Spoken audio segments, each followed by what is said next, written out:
Bonsoir, l'ordre, s'il vous plaît. Alors, on va débuter notre séance extraordinaire du 6 octobre. Qui propose l'ouverture de la séance extraordinaire? M. Forêt, secondé par M. Martin. Donc, je déclare la séance ouverte. Vous avez un autre jour devant vous. D'ailleurs, je pense qu'il y a des copies en arrière. Là. Tout le monde a eu sa copie, Isabelle. On retire l'item 10.10 de l'ordre du jour. Par contre, le reste demeure, qui propose l'adoption telle que modifiée. Madame Graham, secondée par M. Forêt, donc c'est adopté. Maintenant, on procède aussi à l'examen et l'adoption du procès-verbal de la séance ordinaire du 4 octobre. Et puis, vous en avez fait la lecture, vous allez m'abstenir de... Non, on n'a pas besoin. C'est qu'il n'est pas prêt, donc je vous demanderai de bien vouloir me permettre de ne pas le produire aujourd'hui. Répétez encore, là, pour que tout le monde entende. Vu que le procès-verbal de lundi n'est toujours pas prêt, de me permettre de ne pas le produire aujourd'hui. Alors, l'adoption est de permettre un délai de production pour le greffe, puisque, écoutez, il n'a pas eu le temps de le faire. Donc, à ce moment-là, est-ce que ça vous va, vous proposer cette modification-là, appuyée par M. Martin, donc, dans les plus brefs délais, M. Fortin. Alors, suivi de dossiers d'intérêt public, écoutez, c'est la semaine de prévention des incendies. Changez vos piles dans vos avertisseurs parce qu'on ne veut pas vous perdre, surtout avant les élections. Maintenant, pour des réponses aux séances précédentes, je ne pense pas qu'il y avait des questions. Je pense qu'on a répondu à toutes les questions à notre séance ordinaire. Dossier public, ça va. Maintenant, pour la période de questions publiques, on a reçu à la dernière minute une question par courriel. Alors, je vais demander, puis moi, je n'ai pas pris connaissance de la question, là.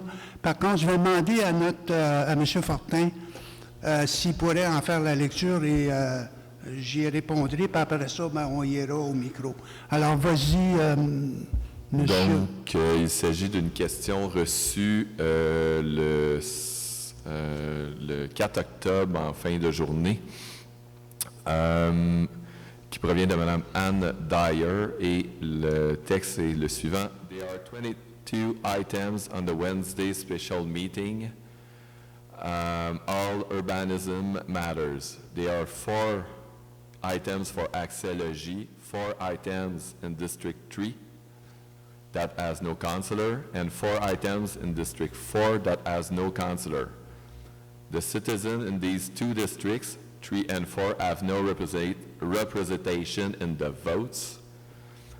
Furthermore, the position of Ms. Graham is problematic vis-à-vis a vote on Axology as a member of the Axology Board of Directors, but who also refuse to provide any reply to question about the governance or finances of the organization.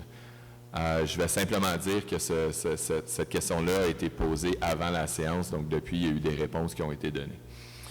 I request that she recuse from voting on the Axology items in council. This means there are only 3 councillors without encumbrances who should be voting on those changes to this ever larger taxpayer investment in Axology. Ms. Graham will not be voting without BIA due to her position on these items on significance concerning the project, and she is privy to information that is not made available to the rest of council or to citizen payers. Et voilà. Taxpayers. C'est la fin de... Alors, écoutez, je vais répondre pour une partie de la question. Là. Je ne sais pas si Mme Graham va vouloir intervenir. Moi, je vois difficilement... je vais répondre en anglais, puisque la question a été posée en anglais.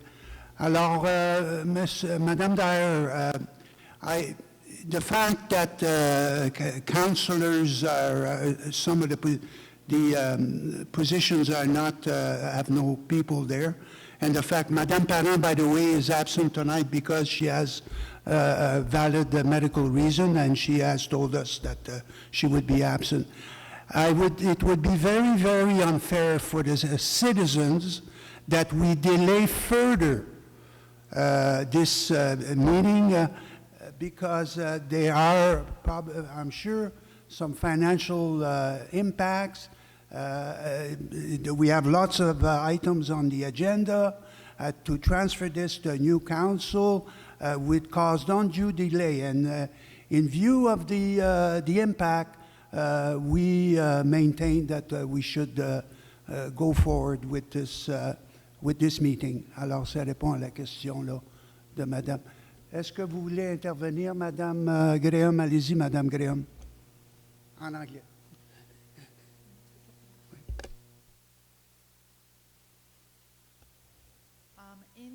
As regards the items that concern Habitation Abordable Sutton, I am very conscious of every regulation and requirement as regard to conflict of interest. I see in no sense that I am in a conflict of interest. And Madam Dyer, if you or if any other citizen considers that not to be the case, I suggest you follow the appropriate procedure and make a complaint to the Commission Municipale. I would also notice that in each of the particular items concerned, that they are items which are, I think, largely subject to, for example, a commentary by citizens. There have been, if I remember correctly, no comments. No citizen has said that these, for example, that the PP Semois should not be adopted in the case of item 10.3. And in the case of 10.4, if any citizen wishes to object to that PP Semois, then they may simply make a written statement to that effect, which is i.e. we have the regular procedure to follow. I would also note that in terms of these dossiers as presented by the Urbanism Department, I have not seen them at all in advance of them being presented to the Council, so certainly have no knowledge of any special knowledge over and above what I, the Council, and you, the citizens, are seeing. So for that reason, no, I have no intention of withdrawing my vote from those items. Alors, merci, Madame Graham. Maintenant, on peut passer à la période de questions. Vous vous présentez au micro, c'est des questions, pas un débat, vous le savez. Et puis, à ce moment-là, on répond à votre question là, au meilleur de nos connaissances. Oui, avec l'ordre. Oui, ça va de soi. Oui. Alors, bonsoir, Monsieur le maire. Bonsoir. Mesdames, Messieurs les conseillers. J'ai formulé une demande de remise pour les thèmes 10.5 et 10.6. Dois-je comprendre de votre réponse générale de tout à l'heure que vous n'entendez pas remettre aucun des objets ou des items à l'ordre du jour? Tant que ce n'est pas décidé par le Conseil, ce n'est pas approuvé, alors vous allez attendre qu'on traite de ces items-là. À ce moment-là, on va traiter ça comme business. Je ne peux pas présumer avant que ça passe, c'est entériné par le Conseil que ça va passer. Donc, c'est essentiellement Parfait. La réponse que je vous donne, sinon je fausse le processus démocratique. Vous avez bien reçu ma demande de remise, par contre? Oui. Oui, merci. OK. Autre personne qui veut poser une question? Madame, vous voulez poser une question? Mais venez au micro, s'il vous plaît. On va désinfecter. Vous pouvez ôter votre... Oui, comme c'est la première fois, je ne suis pas trop au courant des procédures. Un instant. Vous vouliez intervenir, M. Forêt? Oui, je voulais simplement savoir s'il ne serait pas préférable que les gens qui ont des questions par rapport à un des 22 items qui sont à l'ordre du jour, ils les posent leurs questions lorsqu'on va être rendu à cet item-là, avant de prendre notre vote, au lieu de qu'ils pose des questions. Un instant, on l'a fait à notre dernière réunion, là, mais je veux vérifier avec le greffe si c'est acceptable. Donc, en fonction...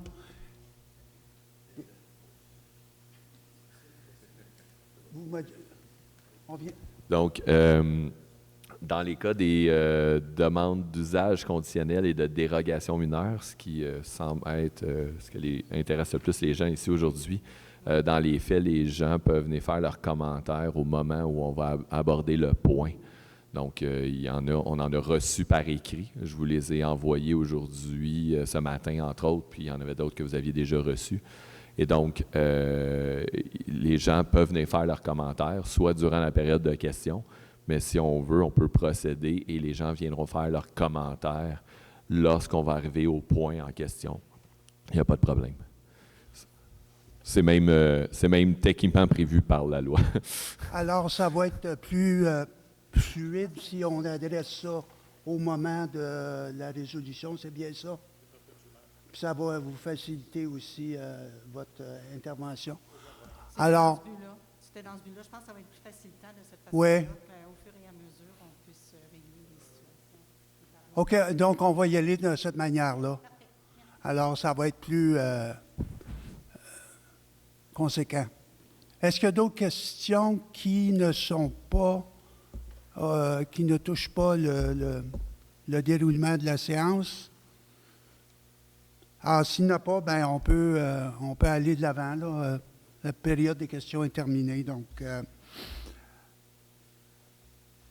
on est rendu maintenant à 10.1, qui est l'acceptation du dépôt du procès-verbal du Comité consultatif d'urbanisme de la séance du 8 septembre 2021. Alors, qui propose? M. Forêt, appuyé par Mme Graham. Dans la même lancée, aussi l'acceptation du procès-verbal du Comité consultatif d'urbanisme du 21 septembre, qui propose M. Martin, appuyé par M. Forêt, donc adopté. 10.3. 10.3, M. le maire. On parle de l'adoption du second projet de PPC-MOI adopté en vertu du règlement numéro 220 sur les projets particuliers de construction, de modification et d'occupation d'immeubles, relatif à la modification du PPC-MOI 2018-90068 afin de retirer l'obligation d'appliquer un couvre-sol perméable d'une largeur de 2 mètres dans les allées d'accès véhiculaire sur le lot 4 848 224, si sur les rues principales. Le projet vise tout simplement à retirer l'obligation d'appliquer un couvre-sol perméable, comme on a dit, d'une largeur de 2 mètres. Ça équivaut un peu au J quadrillé qu'on a sur l'image de droite. C'est à la demande d'habitation abordable.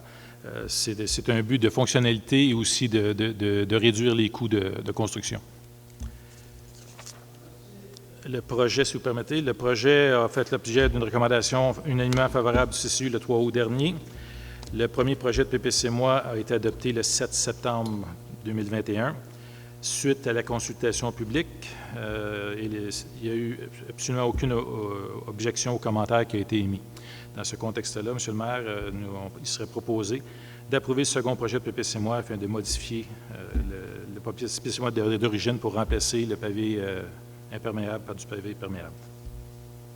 Alors, M. Forêt, vous proposez. M. Martin appuie, donc c'est adopté. 10.4. 10.4, c'est un premier projet de PPC-MOI pour le même projet d'habitation abordable. Le but est de modifier le PPC-MOI d'origine afin de retirer l'obligation d'appliquer un clin de bois pour le revêtement extérieur sur 2 bâtiments de multilogement sur le même lot que tantôt. Fait que le but, c'est de remplacer le mébec essentiellement qui était prévu sur les façades avant et de le remplacer par un clin de type Canexel. Encore là, le but est une question d'abordabilité et de réduire un peu les coûts de construction afin de maintenir la mission et l'objectif de construire ces habitations-là. Alors, conseil, vous proposez M. Martin et M. Forêt appuient. Donc, c'est adopté. 10.5. 10.5, on a une demande d'usage conditionnel qui est relative à l'implantation d'un usage nécessitant l'ouverture d'une rue sur le lot projeté 6 418 624 sur le chemin Santerre. Sur l'image ici, on voit le projet qui est présenté. On a l'ouverture d'une rue privée et la réalisation de 6 terrains résidentiels, dont un accueille en plein centre, le petit carré gris, une résidence déjà existante. Le projet a fait l'objet d'une recommandation unanime du CCU, favorable du CCU. Suite à la consultation publique, on a reçu des commentaires et des oppositions. Puis là, dans le fond, je lirai les 2 dossiers, parce qu'on a un dossier de dérogation mineure aussi qui va avec ça. C'est que l'usage conditionnel et les dérogations mineures ont fait l'objet des mêmes commentaires. Je n'ai pas la prétention de tous les avoir mis, puisqu'il y en a beaucoup qui sont rentrés par la suite. Mais les commentaires qui ont été émis et les oppositions visaient, entre autres, l'impact potentiel sur la disponibilité de l'approvisionnement en eau souterraine, le fait d'avoir ces 6 résidences additionnelles qui s'ajoutent dans le secteur. Ça favorise le développement à l'extérieur du noyau villageois. Et la dérogation mineure, selon les commentaires reçus, ne serait pas mineure et le projet pourrait être réalisé en conformité des règlements. Dans le fond, ce qu'on tous met d'entendre les gens, s'il y a des questions, des interventions à ce moment-ci, avant de parler de faire une proposition. Alors, madame, une intervention. Présentez-vous au micro. Votre nom, s'il vous plaît. Céline Dorion. Moi, c'est concernant le 10.6, c'est effectivement le projet que M. Théberge a présenté sur votre écran. Moi, je me demande si la demande de dérogation mineure est acceptée. Est-ce que le plan qu'on voit là-dessus est accepté d'emblée avec les dispositions des lots qui sont là? Ça, c'est ma première question. Oui. OK. Donc, pour pas se mélanger, on va les traiter une à la fois, sinon on risque. Tu demandes la parole si tu veux parler, s'il te plaît. Oui, Mme Dorine, dans le fond, comme je l'ai dit tantôt, les deux dossiers sont reliés. C'est que le projet d'usage conditionnel d'ouvrir la rue et de faire ce développement-là, et une des conditions qui est proposée si le Conseil va de l'avant, c'est que la dérogation mineure soit donnée. Parce que lorsqu'on regarde sur le plan, je ne sais pas, Jonathan, si tu veux les pointer, les 2 terrains à gauche, ces 2 terrains-là présentent une superficie qui est inférieure à la superficie minimum demandée dans le secteur. On parle de superficie, je vais toucher d'aller au dossier, si vous me permettez. On parle de superficie dans un cas de 4 454 mètres carrés, dans l'autre cas de 4 274 mètres carrés. Inférieur aux 5 000 mètres carrés. Ce qui est inférieur aux 5 000 mètres carrés. Fait que si vous me posez la question, si la dérogation mineure est accordée, le projet va ressembler effectivement à ça. À tout ça, oui. OK. Et je peux continuer parce que j'ai comme... Donc, mais je veux m'assurer, ça répond à votre première question? Oui, mais j'aurais... Oui, mais vous voulez continuer, OK. Parce qu'il y a plusieurs sous-questions qui sous-tendent le fameux projet, en fait. C'est ça. Puis je ne sais pas trop comment procéder, mais en tout cas, j'y vais. Allez-y. Avec M. Théberge, on a une correspondance. Vous avez répondu à nos questions, mais j'ai encore une... je suis suspicieuse, je vais vous dire pourquoi. Parce qu'en 2003, quand on a acheté le terrain, moi, je suis au 131 chemin Santerre. L'urbaniste de l'époque nous a dit que le 123 chemin Santerre était zoné vert, donc jamais je n'aurais de construction dans mon champ de vision et donc aucune obstruction sur la montagne. Je vous arrête. Est-ce que, madame, à ce moment-là, est-ce qu'il y a eu des changements ou juste pour clarifier pourquoi cette réponse-là a été donnée? Est-ce que vous savez, monsieur? On a échangé ensemble là-dessus. Et la vérification. Il y avait eu un changement de zonage en 1990. Donc, c'est pas tout à fait la réponse. Si c'est ce que je vous ai dit, je m'en excuse, c'est que, dans le fond, la zone agricole a été décrétée en 1979. OK. Et la zone agricole est de cette façon-là depuis le début. Donc, je n'ai pas eu la bonne information lorsque moi... Je ne peux pas témoigner de ce qui vous a été dit, mais ce que je vous dis, dis, c'est que le zonage agricole n'a jamais été changé pour ce terrain-là. C'est depuis l'instauration de la zone agricole, il a toujours été à l'extérieur de la zone agricole, comme tout le quartier dans ce coin-là. OK. Donc, j'ai été mal informée à ce moment-là. Et ça venait de nous, de la ville? Oui. OK, merci. Mais c'est ça. Oui. Donc, je comprends que maintenant, on va avoir potentiellement un projet domiciliaire. Ce projet domiciliaire-là, comme vous comprendrez que je suis un petit peu choquée, entre guillemets, c'est que moi, déjà, je vais avoir une construction de maison devant chez moi, obstruction de la vue sur la montagne. Et là, je sais que vous m'avez parlé du belvédère parce que sur un terrain privé, il y a belvédère projeté. Et là, vous avez beau me dire qu'il n'y a aucun plan d'aménagement, que comment vous avez dit ça, que, mettons, il n'y a pas de structure qui a été présentée, ni plan d'aménagement pour le belvédère, que ce serait plutôt un espace aménagé avec un banc pour permettre une aire de détente et d'observation afin de profiter de la vue sur les montagnes, 3 points d'exclamation, et qu'aucune construction n'y est envisagée. Alors, à ce moment-là, s'il n'y a rien de demandé, pourquoi y a-t-il un endroit précis sur le plan où c'est écrit belvédère projeté? Est-ce que je vais, dans quelques années, la personne va pouvoir construire? Parce que pour moi, un belvédère, c'est une structure érigée en hauteur. OK? Moi, j'ai ça. Ou une terrasse en hauteur. Donc, déjà la maison, plus un belvédère potentiel. Donc, je comprends que si tout ça est accepté d'emblée et que l'information est déjà inscrite sur le plan, moi, je peux me faire, entre guillemets, encore avoir. Ça ne sera pas de votre faute. C'est peut-être pas vous qui allez être là. C'est peut-être pas, Oui, mais mais c'est potentiellement ça qui Oui, peut se faire. Donc, puis là, je comprends, mais là, je vais essayer de voir. Oui, oui. Je comprends que vous avez été échaudé, puis puis là, vous voulez pas une répétition. Pas drôle. Et je veux savoir, puis je vais poser la question à M. Théberge, est-ce qu'on est lié ad infinitum avec ce qui est approuvé ou qu'est-ce qui sont sur les plans? Est-ce que vous pouvez... On a tendance à inviter les promoteurs à présenter des projets relativement précis pour qu'on n'ait pas de surprise, justement, pour qu'on sache ce à quoi on va s'attendre. Comme on a échangé ensemble, je suis content de vous voir parce que j'avais juste un nom dans le bas d'une page. De vous connaître. C'est le fun des courriels, mais on ne voit pas la binette dessus. Vous avez l'occasion, j'ai enlevé mon masque. Ce que je voulais mentionner, c'est une erreur, dans le fond, de notre part. On était malhabile là-dedans. Je vous l'ai dit, le mot belvédère a été proposé par le promoteur et on l'a tout simplement repris. Oui. Mais nulle part, puis c'est ma compréhension, puis je vais vous faire une proposition à la fin, là, mais nulle part, il a été mentionné effectivement qu'on ferait un belvédère 4 étages, là, ou mettre des tyroliennes après ça, quoi que ce soit, pour avoir une vue sur les montagnes. Faites-moi pas le coup. Non, mais... Faites-moi pas le coup. Il y a une place où il y en a à Sutton, puis c'est bien correct comme ça. C'est cela. Puis, c'est pas le but. Les discussions qu'on a eues avec les gens, c'était davantage, comme je vous ai mentionné dans le courriel, c'est d'avoir peut-être un banc, une aire où les gens, dans le fond, les 3 terrains qui sont en avant, qui sont dans la contrepente, dans le fond, puissent aller prendre une petite marche, puis avoir profité de la vue là, de façon pas permanente, là, de façon occasionnelle. Oui. C'est l'objectif qui est visé. Mais écoutez, puis c'est ce qui a été discuté, c'est ce qui est compris, je suis certain, ce qui est compris également au niveau des membres du CCU.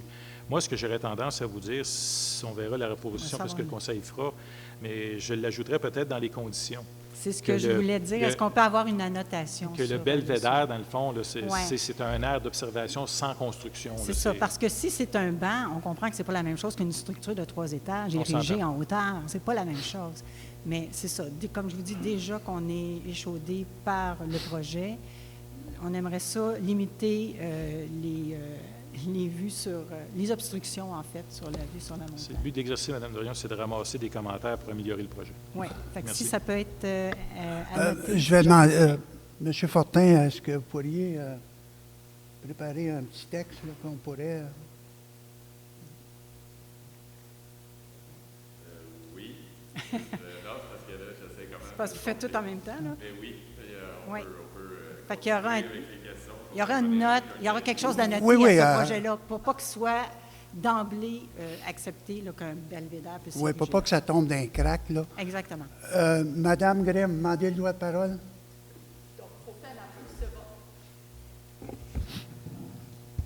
Pour faire la plus sur votre observation, excellent. Donc, est-ce que ça veut dire que ça va être une condition à ajouter dans le demande d'usage conditionnel ou plutôt dans la dérogation mineure? Je l'inclurais à l'usage conditionnel puisque ça vise l'ensemble du projet. La dérogation mineure vise vraiment la dimension des 2 terrains seulement. OK, merci. Donc, merci. Okay. Ça termine vos... Non, est-ce que je peux en avoir une autre? Oui. Allez-y donc. OK. Donc, vous dites que les 2 terrains sur lesquels on demande la dérogation mineure, parce que j'ai lu aussi dans votre blabla, tout ça, ça disait que dans notre patelin, il y avait plusieurs terrains qui n'avaient effectivement pas le 5000 mètres carrés. Et là, je me demandais, est-ce que parce qu'ils avaient demandé des dérogations ou c'est parce que c'était déjà des droits acquis? Ça, c'est A, puis je vais avoir un B après. OK, bien, on va répondre au A. Avez-vous une réponse au A? Elle n'aimera pas ma réponse. Non. Sûrement pas. Honnêtement, écoutez, ça fait pas assez longtemps que je suis ici. La vérification, est-ce que c'est un zonage qui était plus permissif à l'époque qu'aujourd'hui? Je ne le Parce qu'il sais y avait pas. Je suis beaucoup de embêté droits de vous acquis. répondre. Selon moi, il y avait C'est beaucoup de possible. terrains avec des droits acquis. C'était pas des Mais demandes de dérogation. ça Une peut personne- pas, ça peut pas avoir été des cas Attendez, je veux que j'ai pas compris ce que vous avez dit. Parce qu'on sait qu'il y avait eu beaucoup de droits acquis de terrains qui étaient plus petits, donc il y avait déjà des droits acquis et non pas des dérogations qui avaient été demandées à ce moment-là. Puis ça va sous-tendre ma deuxième question, là. C'est pour ça Donc, que c'est j'y arrive. votre perception. Oui. Excusez, M. Taberge. De Allez-y. toute façon, j'ai la même perception parce qu'au nombre de lots de moins de 5 000 mètres carrés, Oui. s'ils ont été faits un par dérogation, ce serait très peu probable. Fait que moi, c'est une subdivision qui a été faite avant l'entrée en vigueur des OK. nouveaux règlements. Donc cet élément-là, pour moi, ne compte pas comme tel. Et comme il y a deux Ça, lots- c'est B, ça? La baie, oui, ça. La baie. Comme il y a deux lots, que chacun a à peu près 4 000 quelques mètres carrés, ça fait deux maisons. Si c'est juste un lot de 8 000 quelques mètres carrés, il y aurait une maison seulement. Au niveau de la densification, ça serait peut-être possible. Je comprends que la ville va perdre des sous puis que le promoteur va perdre des sous, mais là, il n'y aurait pas de dérogation à demander à ce moment-là puisqu'il y aurait un 8 000 mètres carrés. C'est une proposition. Je ne sais pas comment vous voulez réagir à ça. Vous avez... Tu sais, dans le fond, quand on regarde le plan, on se pose tout de suite la question comment ça se fait qu'ils ne font pas juste un lot puis il n'y a pas de dérogation possible. À votre première affirmation que un plus l'autre donne un total plus grand puis ça fait moins de terrain, il n'y a pas beaucoup de choses à dire autres que vous avez raison, que c'est ça le ça résultat donne qu'on un 8 aurait. 000 quelque chose, donc là, il Puis- est conforme aux règlements Oui, municipaux. juste pour une réflexion, le dossier a été traité au CCU à quelques reprises. Mhm. Le projet, puis c'est pas pour comparer, c'est juste pour donner un peu le cheminement pour qu'on arrive à ce projet-là. Le projet initialement présentait 9 terrains et les 9 étaient conformes. On avait une rue qui passait de l'autre côté de la maison existante. Pour toutes sortes de petits détails, de raisons, on leur a dit, écoutez, c'est trop, ça ne fonctionne pas. On leur a demandé de refaire leur devoir. OK. Ils sont revenus avec ce projet-là. Et lorsqu'on a vu le projet, on s'est tous posé la même question. Pourquoi les lots si petits que ça? La raison qui nous a été donnée, C'est la rue c'est qui que prend. c'est la rue qui mène Exact. le show. Si on prend la rue et on la met de l'autre côté de la maison, à un moment donné, la configuration devenait très, très difficile. Fait que c'est pour ça que les membres du comité consultatif, lorsqu'ils l'ont regardé, ils ont considéré que c'est peut-être un compromis là, qui est raisonnable. C'est pour ça que la recommandation du comité est favorable. Vous avez, M. Forêt, vous êtes membre du CCU, vous avez des éléments supplémentaires à apporter, là? C'est dans ce sens-là que je veux intervenir et confirmer très clairement ce que M. Théberge vient de dire, à savoir que ce projet-là était au point de départ difficilement acceptable par le CCU et il y a eu beaucoup de discussions. Le CCU a dit à M. Théberge, sous cette forme-là, ça pose des inconvénients telle nature. Vous devriez vérifier la possibilité de faire telle chose ou telle chose. Il y a eu des vérifications qui ont été faites par le demandeur et la modification que le CCU a trouvé acceptable, c'est ce que vous retrouvez OK. dans ce projet-là et dans la dérogation mineure. Donc, Ça a 6 été une terrains au décision lieu de 9 unanime aussi. parce que c'est un projet qui est acceptable d'une part et qui a minimisé Oui. les inconvénients qu'il représentait au point de départ. OK. C'est bon. C'est une décision unanime du CCU. Puis je peux vous dire qu'on a eu pas mal de discussions. Bien, c'est un projet qui devait justement susciter beaucoup de questions. Beaucoup de questions. Alors, merci. ça termine vos... Merci beaucoup. Donc, Monsieur le maire, on va proposer Non, une... il y a peut-être d'autres interventions, là. OK, c'est vrai. On va entendre tout le monde, M. Forêt. Bonsoir. C'est concernant ce dossier-là, Oui, j'ai fait une demande de Monsieur remise. Marchand? Oui, j'ai fait une demande de remise et je demande au Conseil de bien vouloir se pencher sur ma demande de remise des points 10.5 et 10.6. Que ces deux demandes-là soient reportées sans date, sine die. Oui, vous l'avez reçu lundi Ben, j'ai été en vidéoconférence toute la journée, je ne l'ai pas vu. Oui, vous l'avez vu. Ouais. Alors, on a que... Attends une minute. Donc, la demande était de... Monsieur Marchand faisait la demande de remettre les points 10.5 et 10.6. Ah, OK. De les remettre à une prochaine séance. OK. Donc, on a reçu. Par contre, on ne les a pas remis. Et moi, j'en prends connaissance sur le moment. Est-ce qu'on aurait dû, lors de l'adoption, faire partie de... Vous pouvez quand même renoncer sur les points, dépendamment de ce qu'il y en a. Ben, écoutez... À moins que quelqu'un veuille faire une proposition de remise et que les autres acceptent. Alors, Victor, regarde, là, on a déjà abordé le sujet, donc il n'y aura pas de remise. Et puis, moi, je n'ai pas vu ta demande, là. Par contre, on me confirme que ça a été reçu, donc je te dis qu'on ne remettra pas, puis qu'on va continuer dans cette démarche-là. Ouais. Monsieur le maire, je trouve ça difficile que vous refusiez ma demande de remise sans l'avoir vue.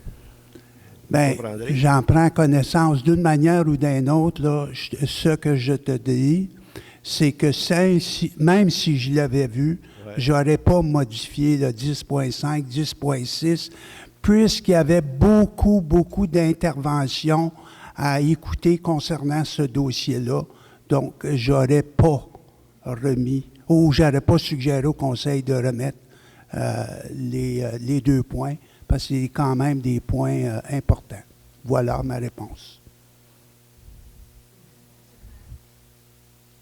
Allez-y, Mme Graham.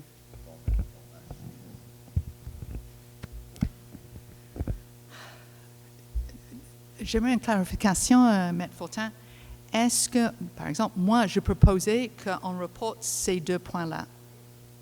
Oui, vous pouvez. Je propose qu'on les reporte. Merci, madame.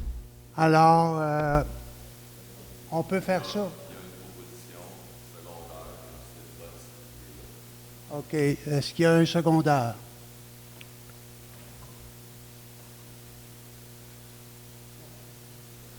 Donc, on continue. Merci.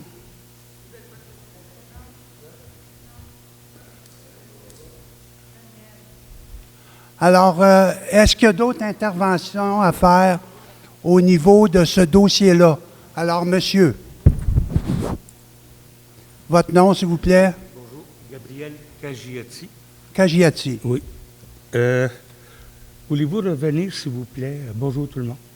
Voulez-vous revenir, s'il vous plaît, au plan d'aménagement qu'on voyait?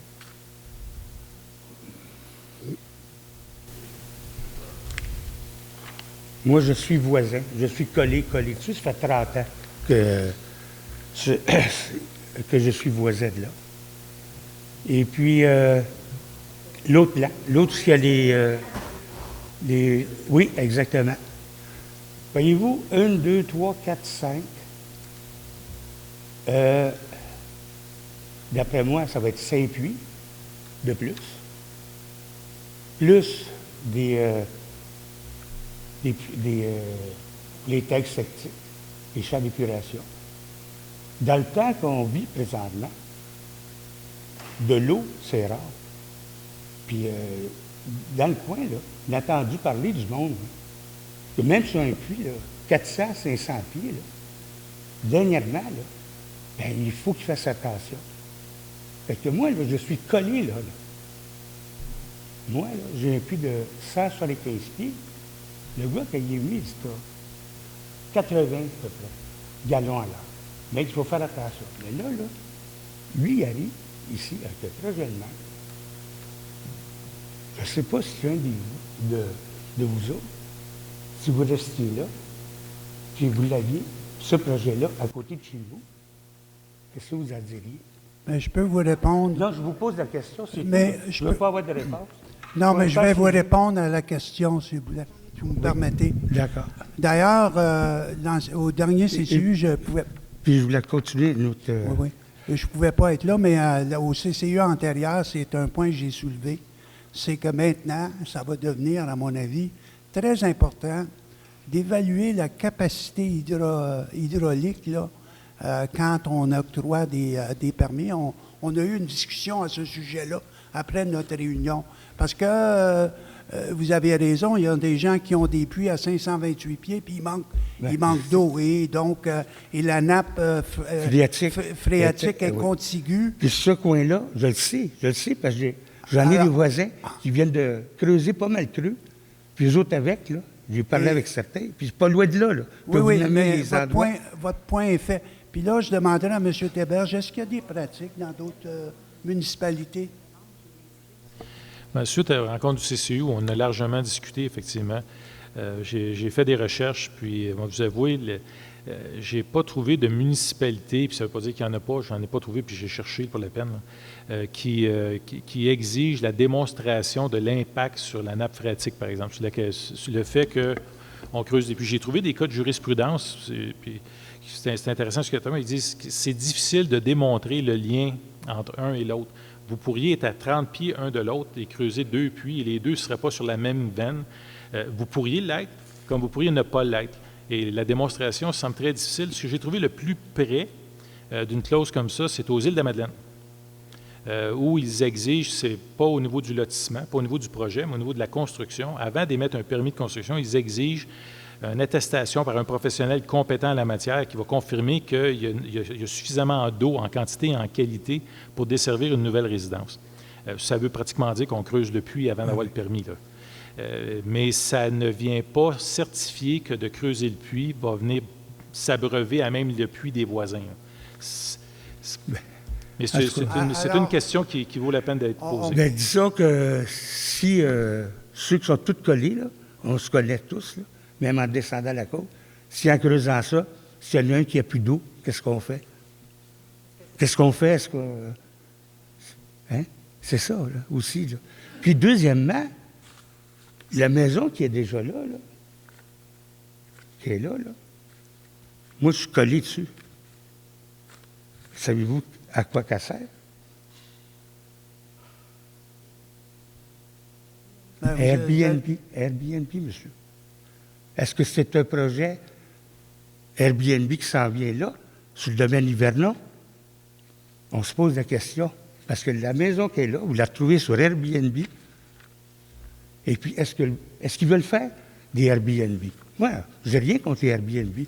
Mais comment vous faites pour savoir que le Airbnb n'est pas loué plus que 36 jours? C'est marqué dans le règlement par année. Et 5 périodes et 7 périodes. Comment vous faites? Voulez-vous mettre quelqu'un vérifier?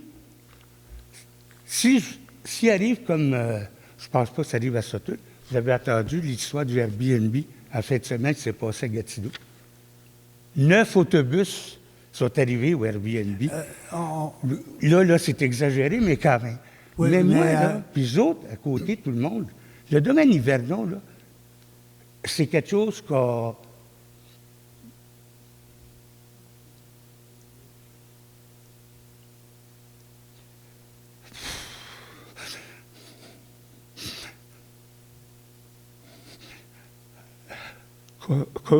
qu'on a créé. Tous les citoyens autour, des retraités, des petites familles qui essaient de s'intégrer dans ce domaine-là. Puis là, il arrive quelque chose qu'on ne comprend pas ce qui va arriver. Puis où sont les maisons pour ceux qui gagnent des 40, 50 000, 60 000 par année, ne sont pas capables de s'acheter une maison. Là, il va arriver un projet là. On ne sait pas si c'est des Airbnb, mais là, écoutez, moi, je trouve ça exagéré. Exagéré, puis tout le monde là, qui reste sur le domaine, là, parce qu'ils n'ont pas venu, parce qu'ils ne sont pas collés là-dessus. Mais j'en suis sûr. Même celui-là qui reste à l'autre bout du domaine, je peux aller le chercher, puis il va vous dire, bien, voyons, avant de faire ça, là, faites donc des maisons pour des petites familles là, qui sont capables de se louer, payer 700, 800 par mois. Ici, de Sutton, ça s'en vient, là, que tout à l'heure, là, bien, qui va vivre ici? Nos enfants, là, même si on lui donnerait la maison, ils ne seront même plus capables de payer les taxes puis l'entretenir. Mais on se bat pour avoir du logement abordable. Bien, regardez, pensez à ce projet-là. Pensez à ça. C'est certain, le gars, il ne vendra pas les terrains à 20 000 $, là, ça va être du monde, ça va pas être de l'argent. C'est du monde qui va dire, ben tiens, on va louer ça sur une place touristique. Moi, comme je vous dis, je veux que le domaine d'hiver-là reste un domaine paisible et abordable pour ceux qui veulent acheter quelque chose. Pas... En tout cas, merci. Merci beaucoup, monsieur, pour votre intervention.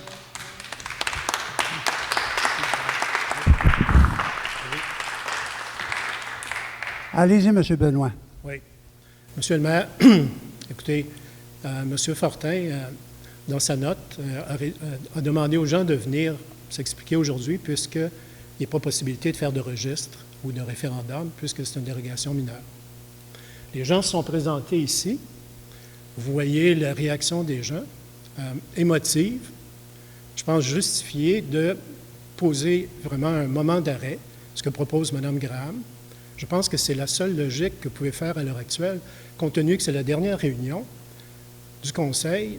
Je pense que d'attendre un mois, d'attendre 2 mois au maximum pour regarder ce projet-là avec des nouveaux yeux, avec un nouveau comité consultatif d'urbanisme, avec un nouveau conseil, il manque beaucoup de personnes à l'heure actuelle. Moi, je ne connais pas le dossier. Ce que j'entends comme justification ici, c'est que, il a présenté un projet avec 9 habitations, on en accepte 3. On fait un beau compromis. S'il en avait présenté 14, 16, 18, est-ce qu'on aurait fait un compromis à 6 ou 8? Ça ne me convainc pas, moi, de la logique du projet. Et je pense que les gens méritent ici qu'on s'assoie autour d'une table à un moment donné et qu'on fasse une négociation raisonnée, qu'on trouve peut-être un compromis. C'est important de faire des compromis dans la vie. Moi, je propose que, au moins, vous donniez le temps à ces gens-là, finalement, d'en discuter. Les gens viennent ici, ils viennent exprimer un point de vue, mais vous avez déjà pris une décision. Ça ne peut pas fonctionner. Monsieur Benoît, faites attention, là. Ouais. La décision n'est pas prise. On écoute les gens. On écoute votre intervention. Tantôt, on va prendre une décision avec une modification. Alors... Mais vous avez eu une proposition ici de la reporter sine die ou de reporter alors, à la prochaine réunion. Ça n'a pas été approuvé. Hein? C'est ça, la démocratie, là. Bien, c'est votre définition de la démocratie, c'est pas la mienne. En tout cas, personnellement, je pense que les gens ici... Je m'excuse, monsieur, il y a des règles, là. Madame, il y a des règles, là, puis on essaye de les respecter. Alors, je vous écoute. Donc, je renouvelle je pense que Mme Graham propose ici une solution qu'au moins un conseiller devrait accepter de reporter à une prochaine réunion ce dossier-là. Merci. OK, merci, M. Benoît. Est-ce qu'il y a d'autres interventions à ce sujet-là? Votre nom, madame? Anne-Laure. Bonjour. Bonjour, Madame Laure. J'habite aussi dans ce secteur. J'ai acheté il y a 4 ans environ. Et puis, à ma grande surprise aussi, j'ai été très surprise de voir qu'il y avait ce projet-là qui était soumis. J'ai un commerce au village aussi. Tout ce que j'entends parler, c'est que les petites familles ne peuvent plus venir à Sutton. J'ai beaucoup d'amis commerçants. Moi, je n'ai pas trop de problèmes, mais je suis à peu près la seule. Les commerçants, ils doivent fermer. Les commerçants, ils n'en peuvent plus parce qu'il n'y a pas de travailleurs pour venir prendre les postes qu'ils ont de libre. Partout, regardez les auberges, ils cherchent des cuisiniers, des serveurs, des serveuses, partout, dans tous les commerces du village. Et puis là, moi aussi, ma grande peur, c'est que ça devienne un endroit que ça devienne des maisons louées Airbnb. Je suis entourée de ça présentement. J'ai fait venir la police une fois cet été, parce que quand j'ai acheté là, moi, c'était pour la tranquillité, c'était pour le champ en arrière. Puis à côté de chez moi, ça fait le party des fois parce que c'est Airbnb. S'il y a 5 maisons, si c'est ça le développement, puis de ce que j'entends entre les branches, on dirait que c'est ça qui s'en vient. Fait que je suis très, très préoccupée par ce projet-là aussi. Puis par les logements, je ne sais pas, il y a quelque chose qui ne va pas bien, là. Alors, je peux peut-être écouter concernant les Airbnb. C'est quoi le règlement? Bien, le règlement, il y a une certaine fréquence là, qui est permise. Mais par contre, j'aimerais peut-être élargir plus le débat. Puis le débat, c'est que la CITQ, qui est l'organisme qui régit ça. Écoutez, il était supposé avoir des inspecteurs faire du contrôle. J'ai pas vu beaucoup de contrôle. Le gouvernement a aussi, le gouvernement provincial, je trouve, est assez permissif à ce niveau-là. Il faut nous donner les moyens pour avoir plus de points. Mais c'est une nouvelle réalité. Puis il y en a beaucoup qui opèrent des Airbnb. Ils ne déclarent pas les revenus. Ils n'ont pas d'assurance. Mme Graham avait un BNB, moi j'avais un BNB. C'est pas la raison qu'on a fermé, mais c'est une nouvelle réalité.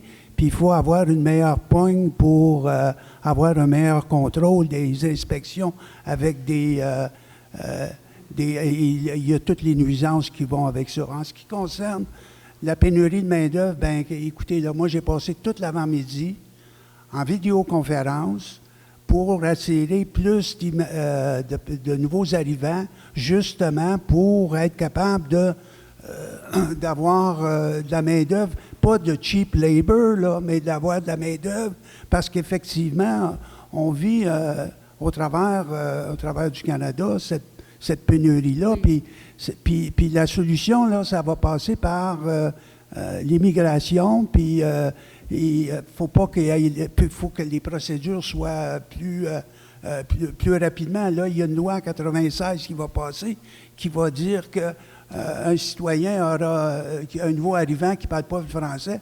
Après 6 mois, ben, il n'y aurait plus le support. Mais t'apprends-tu le français dans 6 mois? Donc, on travaille avec des commissions parlementaires pour se donner les moyens d'essayer d'attirer de la main-d'œuvre. Le logement abordable, ça passe par ça. C'est pas toute la municipalité.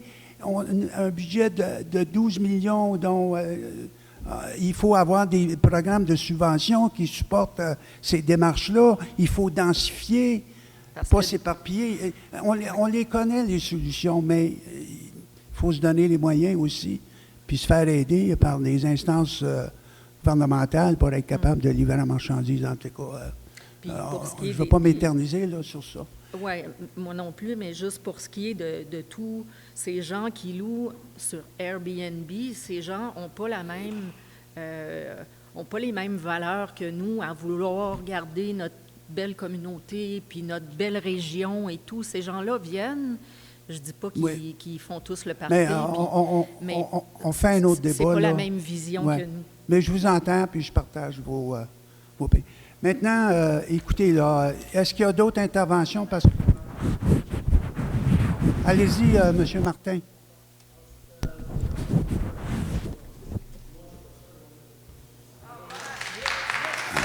Alors, on va récapituler. Donc, à ce moment-là, vous revenez par en arrière. Voulez-vous récapituler votre proposition, Madame Graham?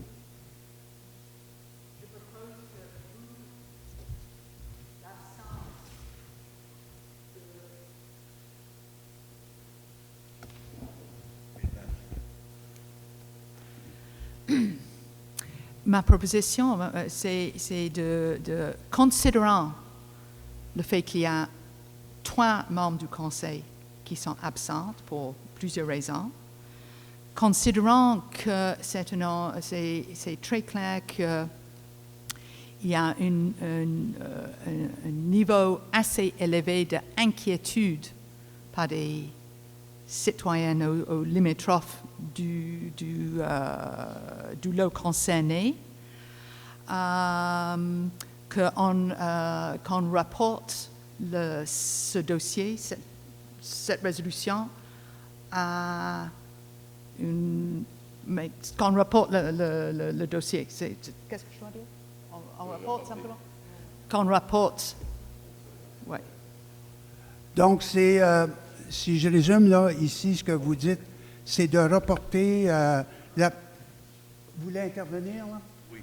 Allez-y, monsieur. Je veux savoir, parce que là, il y a à peu près 10 minutes au maximum, la même question a été posée et on a décidé de ne pas reporter.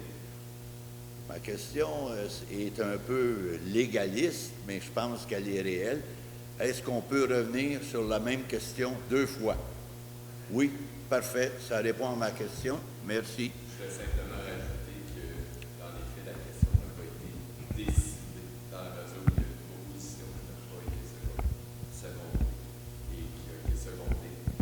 Donc, c'est considéré comme une nouvelle proposition et on peut voter. Oui, la première n'ayant pas fait l'objet de décision. Parfait. Ben, c'est une décision de ne pas reporter.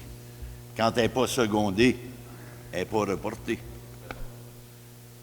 Alors, on se remet à 10.5, qui est une demande d'usage conditionnel relative à l'implantation d'un usage nécessitant l'ouverture d'une rue sur le lot projeté 6 624 si sur le chemin Santerre 2021-1042. Et avec ça, il y avait une modification là, pour qu'il n'y ait pas d'étage ou de tour d'observation.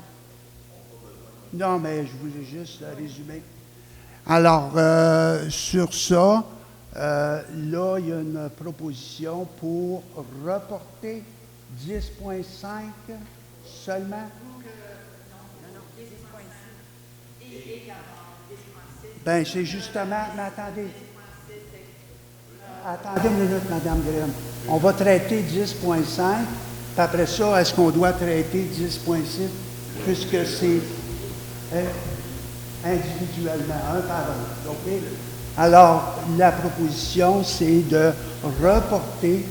Donc, les deux premières consultants prennent entièrement la chose importante, ce que j'ajoute que considérant le fait que la dérogation est intégrale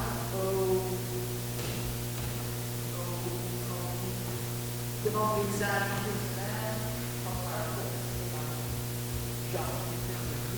Genre, considérant les commentaires et questions reçues, considérant l'absence ou vacance de certains conseils. de 3 mois.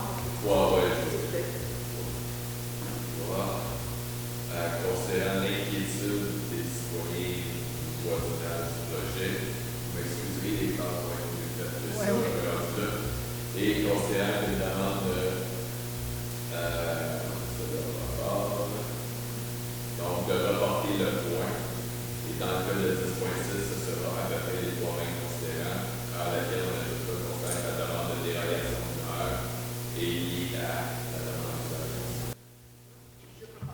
Alors, vous proposez, vous appuyez. Alors. Je suis contre la proposition et j'aimerais que mon vote soit enregistré, s'il vous plaît. OK. Donc, on enregistre que vous êtes contre la proposition. Donc, c'est à...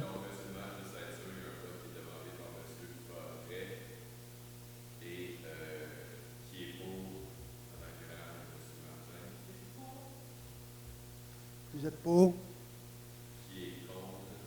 Forêt. Donc, la demande de report adoptée à il n'a pas l'obligation de voter s'il n'y a pas d'équipe. Alors, vous demandez le droit de parole si vous voulez poser la question. Alors, maintenant, on va aller à 10.6, la même supposition ou proposition. Voulez-vous la répéter, Mme Graham, pour la... Donc, comme le président Graham, considérant les commentaires et questions reçues avant et pendant la séance, considérant l'absence ou vacance de 3 membres du Conseil, considérant l'inquiétude des citoyens pour le projet, considérant que la dérogation mineure est liée à la demande d'usage conditionnel, de reporter le point. Peut se remonter parce que 10.5 ayant été retiré, 10.6 n'a plus lieu d'exister. Alors, vous secondez, donc, c'est reporté. Voilà. OK. On va avec 10.7, M. Théberge, allez-y. C'est une bonne idée. 10.7, on est en présence d'une demande de dérogation mineure relative à la marge avant et arrière qui sont applicables à l'agrandissement du bâtiment principal sur le lot 4 867 930 au 504-506 rue Maple. La demande vise à autoriser la réduction de marge qu'on vient de mentionner, la marge devant de 10 mètres à 8,4 mètres, la marge arrière de 10 mètres à 8,5 mètres. C'est applicable uniquement pour l'agrandissement du bâtiment principal. Ça va permettre la construction d'une 3e unité de logement au duplex déjà existant et ça permet d'intégrer un garage à l'intérieur du bâtiment pour minimiser les places de stationnement extérieures. Le projet a fait l'objet d'une recommandation unanimement favorable le 8 septembre par les membres du CCU. Dans le cadre de la consultation, Jonathan, tu me corrigeras, on n'a pas eu de commentaires ou d'opposition. Il serait donc proposé d'accorder la dérogation mineure telle que présentée, si tel le souhaite le Conseil. Il propose, M. Forêt propose, appuyé par M. Martin, adopte. 10.8, M. Taylor. 10.8, on a une demande de dérogation mineure qui est relative à la distance minimale qui est exigible entre l'assiette d'une rue et la ligne des hautes eaux d'un cours d'eau sur le lot projeté 4 868 076 sur le chemin Parmenter. De façon plus précise, la demande vise à réduire la distance minimale entre l'assiette de rue et la ligne des hautes eaux de 2 branches d'un cours d'eau, une dimension de 25 mètres pour la branche au nord et de 55 mètres pour la branche au sud. Pour vous situer dans le contexte, vous avez 2 images à la droite. Je ne sais pas si c'est suffisamment visible. Peut-être, Jonathan, faire un petit zoom. Si c'est trop difficile, tu me dis. J'irai à celui d'en bas pour commencer. La situation existante, c'est celle que vous avez au bas, c'est que vous avez un lot sur la gauche qui inclut un petit lac à l'avant près de Parmenter, et vous avez un lot plus à l'arrière avec une bande de terrain, dans le fond, qui est son accès jusqu'à la rue Parmenter. Ça, c'est le cadastre actuel existant. Une demande d'usage conditionnel a été faite, c'est pas le mois passé, c'est le mois d'avant, qui a été acceptée, où on voyait un projet qui est comme ça, où on avait la création de 3 lots, où il y en avait 2 initialement, pour permettre la construction de 3 résidences et l'ouverture d'une petite rue, dans le fond, dans l'axe de l'accès qui est déjà prévu au terrain et l'aménagement d'un rond d'un cul-de-sac. Si on revient à l'autre. Dans le cadre suite à l'acceptation d'usage conditionnel, le promoteur a fait des caractérisations environnementales, des études, et il nous arrive avec, c'est sûr que ça ne sort pas très, très bien, mais on a le petit lac qui est en bas, puis vous voyez aide-moi avec les couleurs, je suis un petit peu daltonien, mais des milieux de débordement d'eau, puis vous avez des petites branches de cours d'eau en bleu. Et ce qui a résulté, c'est qu'on se trouvait à être trop proche du cours d'eau avec la tête de pipe conventionnelle, le cul-de-sac. Ce qui a été proposé, c'est un aire de rebroussement, dans le fond, à l'extrémité du chemin, qui a été accepté au niveau sécurité par les incendies. C'est quelque chose qui est conforme.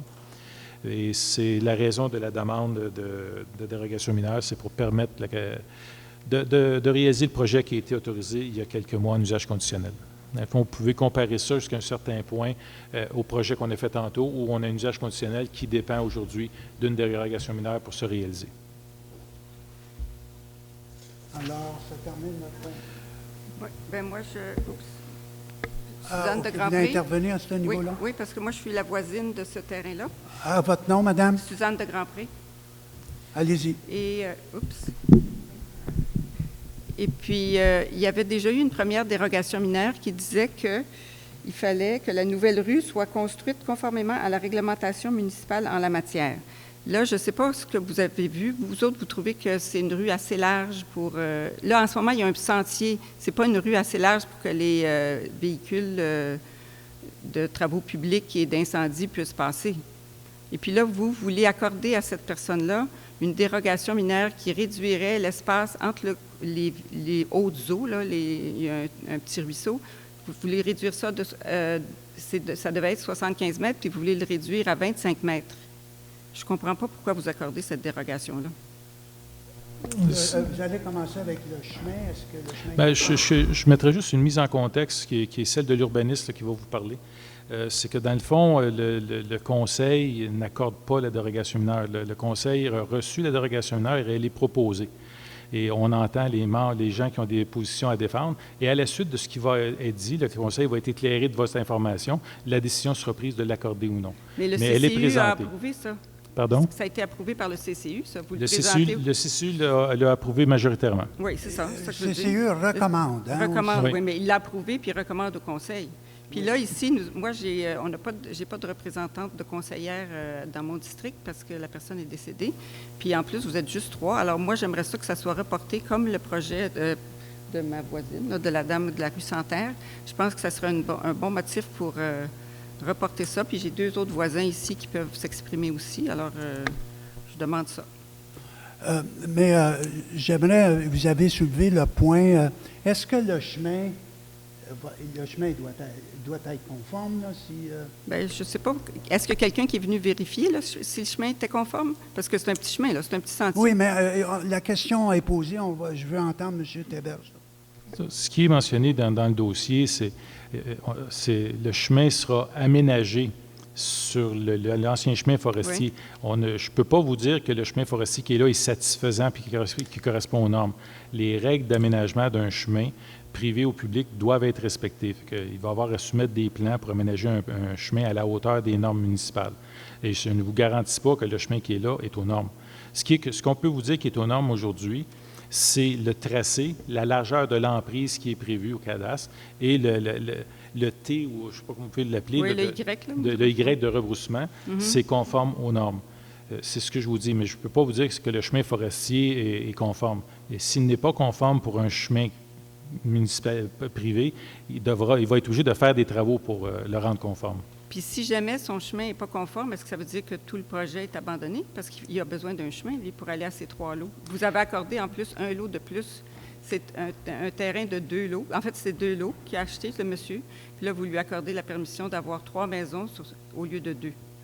L'usage conditionnel qui a été accordé je pense qu'il y a Oui, 2 mois. Il y a 2 mois. C'est le plan qu'on personne à la trouve. fois, s'il vous plaît. C'est ça, le plan qu'on retrouve en haut. Oui, celui-là. Dans l'usage conditionnel, une des conditions à l'autoriser ou à l'accorder, c'était que le chemin soit aménagé selon les règles et les normes municipales. Il doit être conforme. Okay. Si le chemin n'est pas mis aux normes, n'est pas conforme, le projet ne peut pas se réaliser. Puis quand est-ce qu'on va avoir... qui est-ce qui mesure ça, si le chemin est aux normes, et puis est-ce que c'est... Il existe des normes, les pompiers vont voir les turning radius et tout. Donc, il y a des normes qui existent, là. Et puis, on les applique, là. Monsieur le maire. Oui, vous siégez au CCU, si vous là. me permettez, je lis simplement un des éléments qui est dans les considérants. Et je vous lis que la configuration de la nouvelle rue fasse l'objet de l'approbation du service des travaux publics et du service incendie. C'est ça. Mais c'est ce que je veux dire. L'autre élément, c'est que la nouvelle rue soit construite conformément à la réglementation municipale en la matière. Donc, on a 2 conditions qui fait que il pourra pas, le développeur ne pourra pas faire sa rue sans ces approbations-là. Donc, par définition, ils vont devoir être conformes. Okay. Sa rue va devoir être complètement conforme. C'est ce que le CCU a analysé et a ajouté ces considérants-là pour s'assurer que ça va être conforme. Ça, c'était la première dérogation. Maintenant, le promoteur revient il demande une 2e dérogation. C'est sa 2e dérogation dont on discute aujourd'hui. C'est pour que la distance minimale applicable à l'assiette d'une rue et la ligne des hautes eaux d'un cours d'eau soit modifiée. Alors, il veut demander une dérogation au lieu que ça soit 75 mètres, que ça devienne 25 mètres. C'est une grosse dérogation, moi, je trouve. Bien, c'est sur la table. Là, alors tantôt, moi, je veux m'opposer à ça. On va écouter les autres interventions. Merci, Mme Grandpé. Le Grandpé, excusez.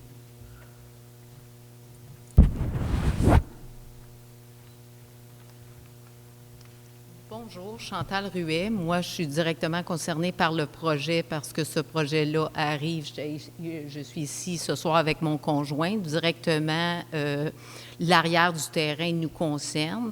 Les 2 futurs, on parle de densifier le territoire parce que combien de gens sont venus visiter ce terrain-là l'an passé pour Ça va être le fun, on va acheter un gros lot parce que c'était 2 lots qui ont été mis dans une seule vente.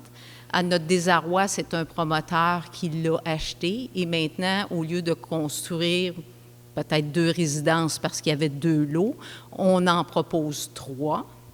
La première dérogation qui a été, ou le premier plan qui était en dérogation mineure qui était accepté, la rue proposée, je comprends très bien qu'elle n'est pas conforme au règlement de la ville. Par contre, là, on arrive avec une deuxième dérogation et la rue proposée ne respecte même pas encore les règlements de la ville parce qu'on parle de 25 mètres et on parle de 55 mètres. Depuis, je reprends un peu la position d'un autre projet. On densifie le territoire. Nous, on a envoyé une lettre comme quoi on était inquiet sur la nappe phréatique parce que je ne m'oppose pas à la construction. C'est un terrain. On s'attendait à voir quelqu'un. Mais là, on propose d'augmenter, de densifier le territoire. Et de plus, avec ce qui est proposé, moi, le premier plan, je ne me suis pas directement opposée, mais avec l'îlot de rebroussement qui est proposé, ça s'en vient encore plus près de notre ligne de terrain, à moi et mon conjoint, et pour diminuer les impacts du non-respect du 75 mètres d'une rue privée qui doit être respectée. Fait que moi, je suis un peu du même avis que Mme de Grandpré. J'aimerais que ce projet-là soit reporté. Ou tout simplement, moi je mentionnais dans ma lettre, tout simplement refuser comme dérogation mineure. J'empêche pas aux futurs promoteurs de construire des choses, mais là on parle de 2 lots et on en fait 3 lots. On veut le recadastrer. Fait que je sais pas. Merci beaucoup. Parfait, merci.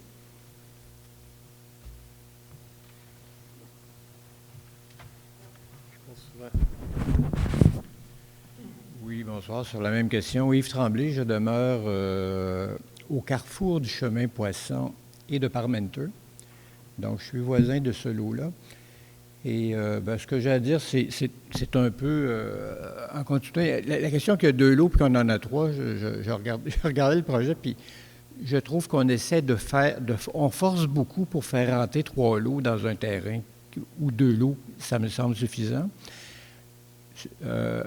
À cause du lot particulier, question milieu humide, il y a beaucoup d'eau qui descend, là, chemin Poisson, puis ça passe tout par là.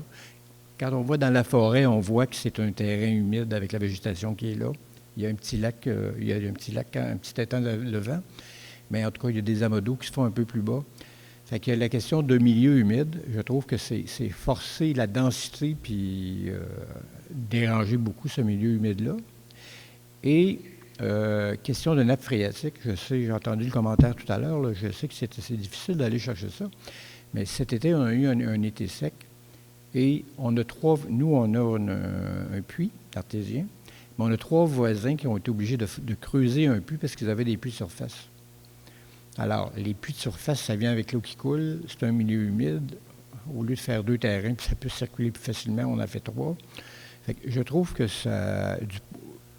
Au niveau, en tout cas, des questions hydrauliques, là, ça n'a pas de bon sens.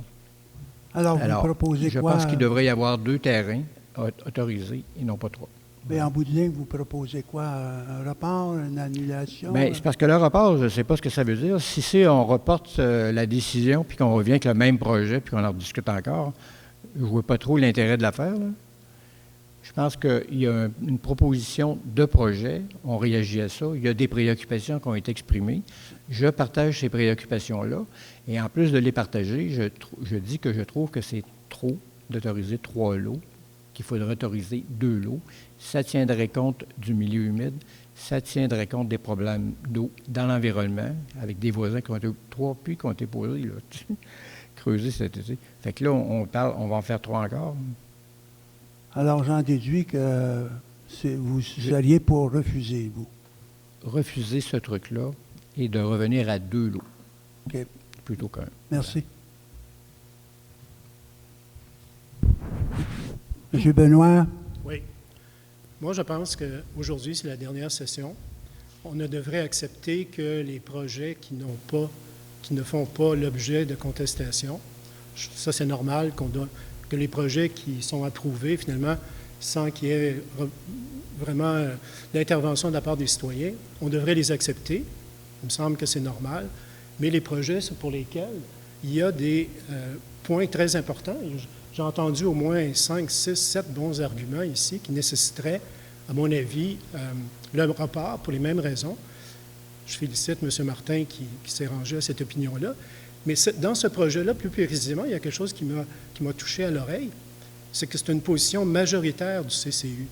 Donc, il y a une minorité qui s'est exprimée. Ça serait intéressant de savoir c'était quoi les préoccupations de cette personne-là. Je ne sais pas qui. Je ne sais pas si vous pouvez en mentionner, mais probablement que certaines des interventions qui ont été faites étaient probablement faites aussi par une personne au CCU, je présume. Donc, moi, je pense qu'on devrait aujourd'hui, ma proposition, compte tenu qu'on s'en va en élection, qu'il va y avoir un nouveau conseil qui manque beaucoup de monde au niveau du conseil puis du processus décisionnel, pour que ce soit crédible, le processus décisionnel, il me semble qu'il faudrait faire ça selon les règles de l'art.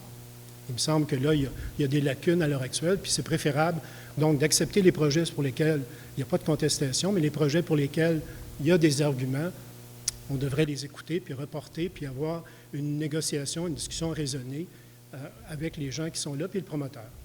Alors, Monsieur Benoît, là, on n'écoutera pas les processus. On a un processus qui est bien établi.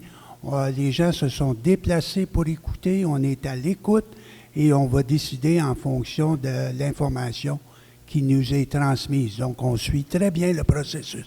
Il ne faut pas sauter aux conclusions. C'est tout, M. Benoît. Mais je ne vais pas faire un grand débat là-dessus, mais au lieu de faire un remplacement des règlements d'urbanisme après la décision de la Cour Monsieur Benoît, vous êtes hors d'ordre. On parle ici de projet. Laissez-moi terminer. Monsieur Benoît, s'il vous plaît. Vous embarquez sur un différent terrain qui n'est pas à l'ordre du jour. C'est à l'ordre du jour. Alors, on ne parlera pas de plan d'urbanisme ici ce soir. Monsieur Benoît, s'il vous plaît, asseyez-vous. J'ai une question. Ça concerne l'item? Parce que, expliquez-moi, parce que je n'ai pas entendu vraiment de raison sur le 75 versus le 25. Ça, c'est un élément important. Vous appelez ça une dérogation mineure. Les gens ici, ce n'est pas une dérogation mineure. Une des raisons pour lesquelles je pense que le remplacement des règlements d'urbanisme aurait dû traiter de cette question-là. Là, on fait une dérogation mineure pour passer de 75 à 25. C'est une réduction, pas mineure, c'est une réduction majeure. Alors, on n'a pas voté sur ça, M. Benoît, et on a écouté, on prend en considération votre intervention et on décidera tantôt. Monsieur le maire, est-ce que je peux intervenir? Oui, vous demandez le droit de parole. Allez-y, M. Forêt. Il s'agit effectivement d'une dérogation mineure. Il s'agit effectivement de discussions qui ont eu lieu au CCU.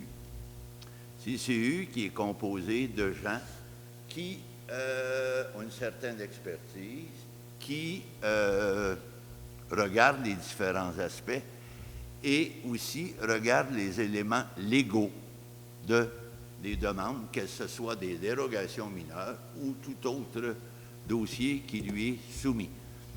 La conclusion majoritaire auquel on est arrivé dans ce cas-là, c'est d'accepter la dérogation mineure. Les analyses, je peux vous garantir qu'elles ont été faites de A à Z. S'il y a des erreurs de fait, des erreurs d'information, c'est arrivé à quelques occasions qu'on est revenu à une séance ultérieure pour dire la décision qu'on a prise dans tel cas de dérogation mineure ou de projet, quel qu'il soit, on a corrigé. Je pense que, minimalement, qu'il y ait des gens qui s'objectent à ça, à un des recommandations du CCU, je trouve ça tout à fait normal et compréhensible. L'unanimité, là, je ne l'ai pas vu souvent dans notre communauté. Mais qu'on se mette à remettre, à mon point de vue, assez fréquemment, parce que c'est la dernière session de notre conseil, qu'on se mette à remettre des recommandations du CCU. Moi, je doute énormément de la pertinence d'agir dans ce sens-là. Merci.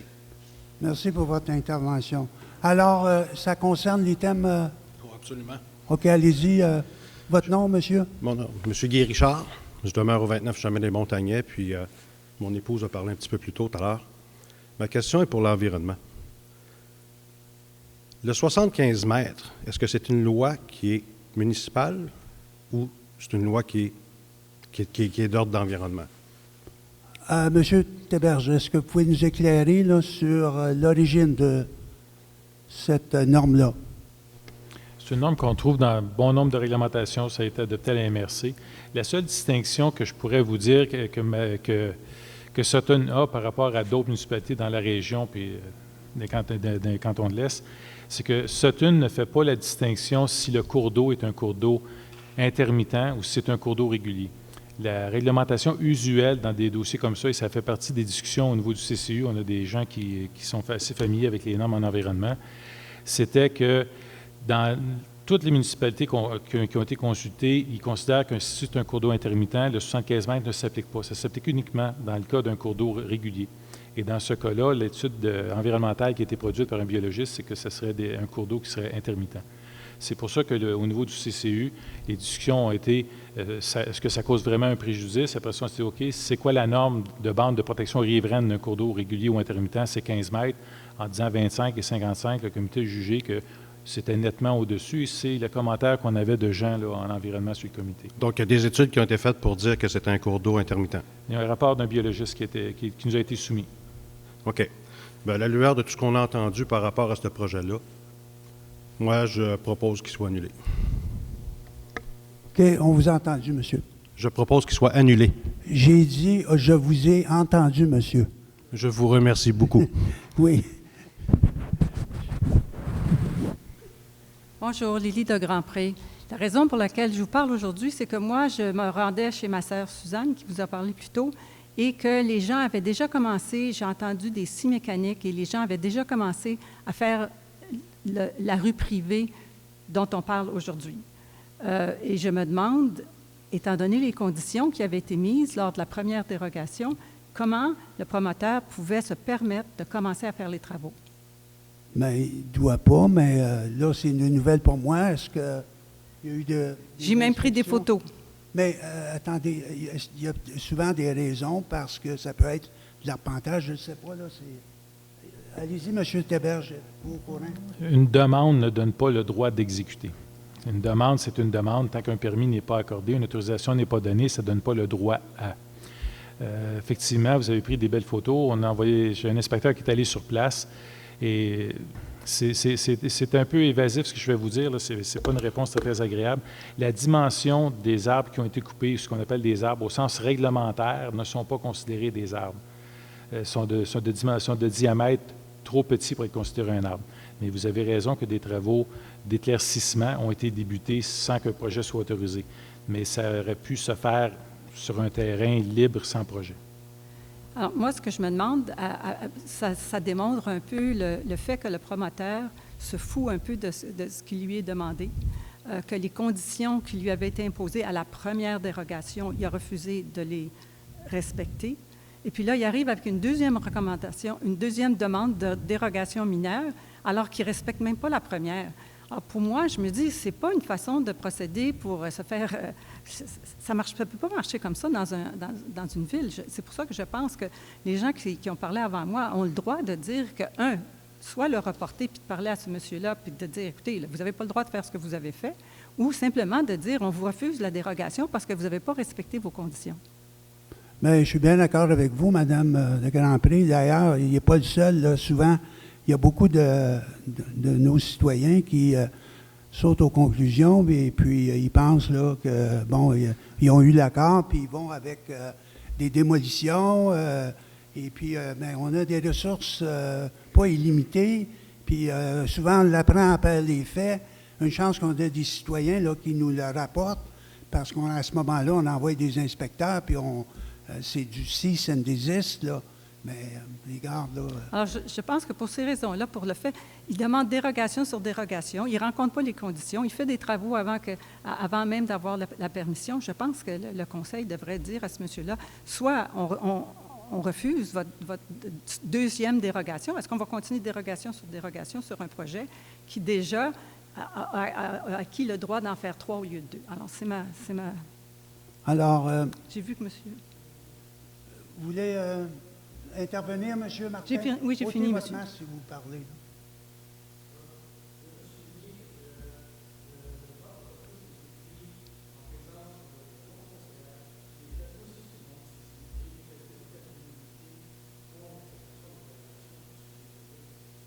La première.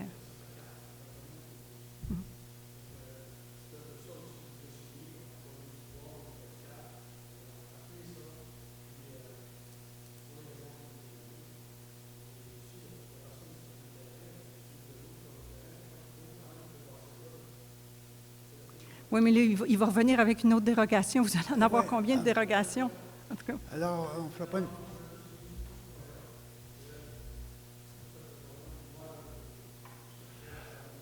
Alors, écoutez, vous voulez intervenir encore, Mme de Grandpré? J'aimerais que pour les 2 points, le 10.5 et le 10.6, où Mme Graham a demandé de reporter, je pense que ce monsieur-là ne se conduit pas d'une façon. Alors, je demanderais qu'au moins ça soit reporté. Mais on le fait, là, mais on est à 10.8, n'est-ce pas, là? Alors, écoutez, Conseil, vous avez écouté les citoyens qui, certains proposent de reporter, d'autres personnes proposent d'annuler. Vous avez ici une résolution, faites donc la lecture, une demande de dérogation mineure, je vais la relire, relative à la distance minimale applicable à l'assiette d'une rue et la ligne des autos d'un cours d'eau sur le lot projeté 4 868 076 si sur le chemin Parmenter 2021-10086.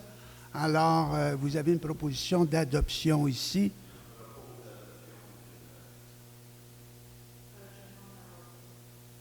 Alors, Madame...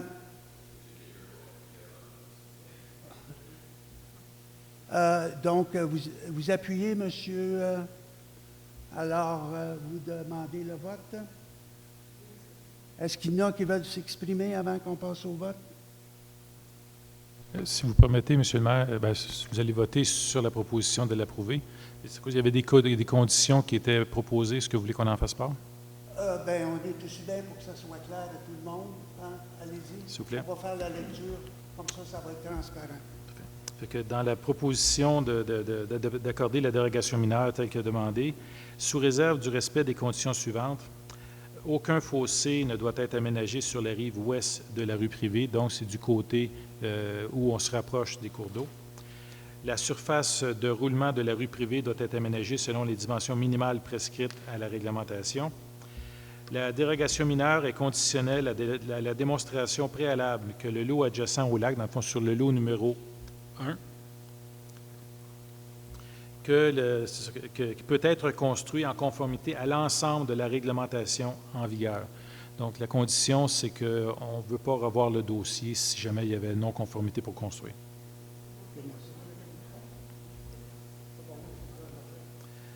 Le principe de la dernière condition, c'est dans le fond, ça tient compte un peu, c'était déjà prévu, ça tient compte de certains commentaires qui ont été faits. Si le terrain n'est pas constructible, bien, on ne veut pas le revoir avec une dérogation mineure pour pouvoir construire.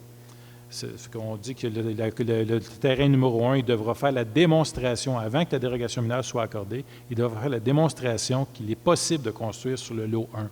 S'il n'est pas capable de faire la démonstration qu'il est capable de construire en respectant toutes les normes du règlement, la dérogation est refusée. C'est la proposition qui avait été préparée pour le Conseil. Alors, c'est clair pour le Conseil. Alors, le vote a été... J'aurais besoin d'une explication supplémentaire. La procédure, on est en processus de vote. C'est le citoyen qui va intervenir. Alors, pour une meilleure transparence, madame, mais faites ça bref, s'il vous plaît. Ça va être très bref. En fait, la rue qu'il veut construire, là, elle ne respecte même pas la réglementation de la ville. C'est le 75 mètres et elle ne respecte pas la condition du 75 mètres. On est à 25 mètres et 55 mètres. La rue est déjà non conforme qui est proposée. Alors, c'est votre perception. Maintenant, je vais demander... Elle ne respecte pas non Madame, conforme, elle ne respecte pas vous la... avez fait une affirmation. Je veux juste Oui. valider, là. Oui. Je vais pas... juste D'accord. valider que qu'est-ce que vous dites et... pas la vérité, mais... Validé selon les réglements de la Ouais, et ville. voilà. Donc, M. Théberge, je me tourne vers vous. Qu'est-ce que j'ai à dire là-dessus? Je séparerais en deux, dans le fond, le dossier. Puis je ne veux pas faire le Socrate qui divise tout en quatre, là, mais c'est que on parle de conformité du lotissement. Quand on parle de la distance de 75 mètres, c'est la distance de l'emprise, donc c'est le cadastre de la rue. Ce n'est pas la configuration de la rue telle qu'elle. C'est pour ça qu'on parle de l'assiette de la rue. Ouais, Ça, c'est une chose, et la dérogation mineure est faite sur ce point-là.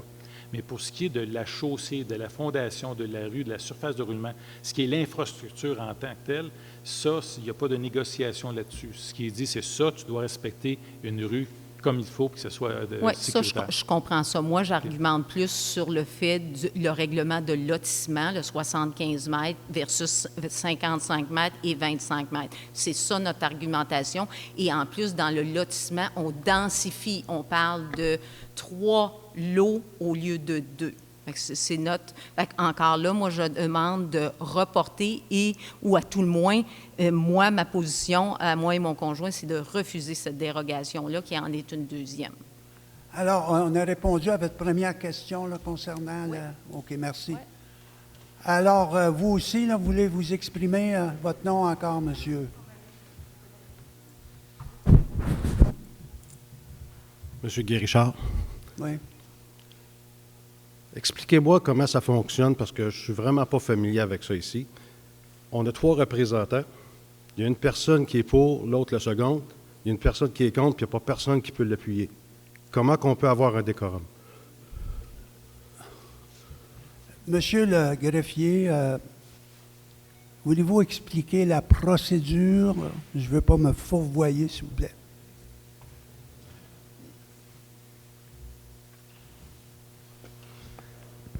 Dans les faits, disons simplement que c'est une vieille procédure de ce qu'on appelle le Code Morin, là, finalement. Donc, il y a une proposition. Pour que la proposition passe au vote, il faut qu'il y ait quelqu'un qui la seconde ou l'appuie, en bon français, puisque seconder plus un anglicisme. Donc, l'appui. Ce qu'on fait habituellement en temps normal, les autres résolutions où il n'y a pas trop de contestation, propose, appuie, personne ne demande le vote, on passe au prochain sujet. Ce qui arrive là présentement, c'est qu'il y a une proposition et elle est appuyée et il y a quelqu'un qui demande le vote. La personne qui demande le vote pourrait techniquement être pour la résolution, tout comme être contre la résolution. Elle peut simplement, le but est de demander un vote sans plus. Et une fois que le vote est demandé, il y a un vote qui est effectué, qui est pour, qui est contre, et à ce moment-là, nous avons la résolution qui est adoptée ou rejetée à majorité ou à l'unanimité, dépendamment du résultat. Alors, on a déjà vu des résolutions où un vote a été demandé et tous l'ont adopté à l'unanimité. Donc, il n'y a pas... OK. C'est dans ce cadre-là. Merci beaucoup, mais ce que moi je voyais, c'était qu'une personne dit « moi je suis pour », est appuyée.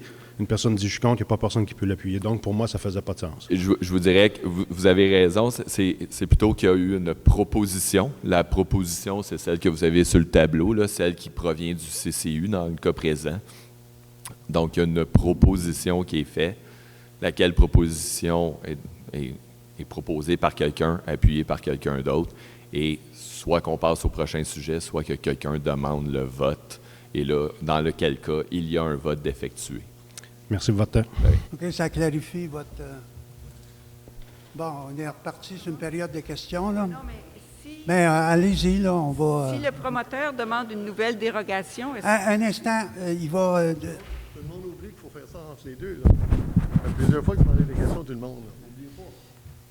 si le Madame promoteur- Grandpré. Suzanne de Grandpré. Suzanne. Si le promoteur demande une autre dérogation, est-ce que le projet va être encore accordé?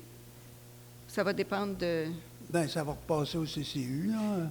Mais en tout cas, le Mais là, CCU, on- ici, il y a combien de représentants du CCU? Vous êtes deux. Il y a vous, M. Forêt, puis c'est tout pour ici, en ce moment, là? Oui? Madame, laisse-moi répondre. Il y a M. Forêt qui siège au CCU, qui a le droit de vote. Il y a Mme Parent qui n'est pas ici là, pour des raisons médicales, qui siège au CCU. Et moi, je siège au CCU plutôt comme observateur et comme maire, et je ne vote pas. Par contre, je peux intervenir dans certains dossiers si le président me donne le droit de parole. Alors, voilà. Oui. De l'extérieur, oui. Bien, elle posait la question concernant qui sont M. Chouinard. Non, mais c'est pas grave, ça. Non, non, c'est pas grave. Mais si on demande, nous, on est trois voisins ici, si on demande que ça soit reporté à une autre séance du Conseil, ça c'est pas possible? Bien, le CCU fait des recommandations au Conseil d'administration. On n'est pas lié par leurs recommandations. On écoute les citoyens et à un certain moment, le Conseil est souverain, il décide si oui ou non ils vont avec ce qui est proposé par le CCU. Mais ça ne veut pas dire qu'automatiquement, là, on va entériner tout ce qui nous dit. Non, mais ce soir, ça a été approuvé, donc ce projet-là est approuvé. Non. Ah, ça n'a pas été approuvé. Ah bon. OK. Bien, le projet de dont on dérogation. parle présentement, on est au 10.8. Oui, c'est on n'a pas décidé encore, le vote a été demandé. Là, les citoyens ont dit, bien, on veut s'exprimer sur ça. Normalement, on ne le fait pas parce qu'on est en processus de décisionnel. Par contre, j'ai demandé au greffier si je pouvais, à titre de maire, modifier, parce que moi, l'intention était d'écouter tous les citoyens. Je ne voulais pas, si un citoyen a un élément additionnel, je voulais l'entendre. Alors, il me dit, la procédure te permet, parce que toi, comme maire, tu peux décider d'écouter le citoyen. Alors là, on écouter les citoyens, vous êtes la troisième, et là, on va regarder, là, on va prendre une décision. Qu'est-ce qu'on fait avec le 10.8? Ce soir, vous prenez la décision? Oui, OK. tout de suite. D'accord. Ça vous va? OK, oui. Alors j'ai fait la lecture du 10.8. Le vote a été demandé par Mme Graham. Alors, est-ce que vous êtes prêts, conseillère, à passer au vote?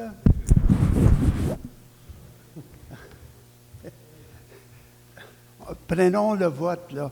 Alors, qui sont pour?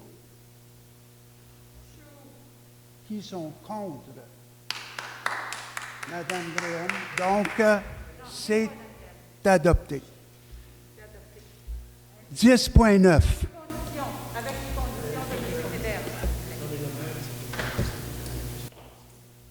On peut passer à 10.9, M. Théberge? Si vous êtes prête, M. le maire. C'est vraiment décourageant. C'est décourageant de voir ça. Il y a plein de conditions, puis vous les mentionnez pas. Moi, je suis... Les conditions vont être... Madame... OK. Alors, ça a été décidé. 10.9. Avez-vous au moins le quorum? Vous avez seulement trois membres. Puis les membres qui sont malades. Ces gens-là ont personne pour le représenter. Madame de Grandpré, à l'ordre, s'il vous plaît. Madame de Grandpré, décorum, s'il vous plaît. Puis le maire se prononce même pas. Non, le maire se prononce. 10.9. 10.9, on parle d'une dérogation mineure relative au frontage du lot projeté 6 419 176, au 168 chemin de l'Âge. Il s'agit d'un dossier qui a déjà été traité au Conseil pour la vente d'une portion du chemin de l'âge qui est non requis par la Ville au terrain adjacent. Et de ce fait, le frontage qui va résulter sur la rue de l'Âge est inférieur au minimum requis de 20 mètres. On parle d'une dimension de 14,49 mètres. Recommandation favorable de l'unanimité des membres du CCU. Il n'y a pas eu de commentaires reçus à ce sujet-là, Jonathan. La proposition est donc d'accorder la dérogation mineure telle que demandée. Vous proposez, Mme Graham, appuyé par M. Martin, donc c'est adopté. 10.10, s'il vous plaît. 10.10 a été retiré. Ah oui, 10.10, on l'a retiré, oui, effectivement. 10.11. 10.11, on a une demande d'autorisation à la Commission de protection du territoire agricole du Québec relative à l'utilisation à une fin autre que l'agriculture d'une partie du lot 4 849 517 sur le chemin McCulloch. Dans les faits, ça vise à autoriser sur le lot d'autoriser l'utilisation de 5 000 m² à des fins de construire une résidence sur une propriété qui est déjà sur laquelle il y a déjà une cabane à sucre. Le but, ce n'est pas de retirer un terrain, c'est tout simplement l'autorisation de construire une résidence à même 5 000 m² de la propriété.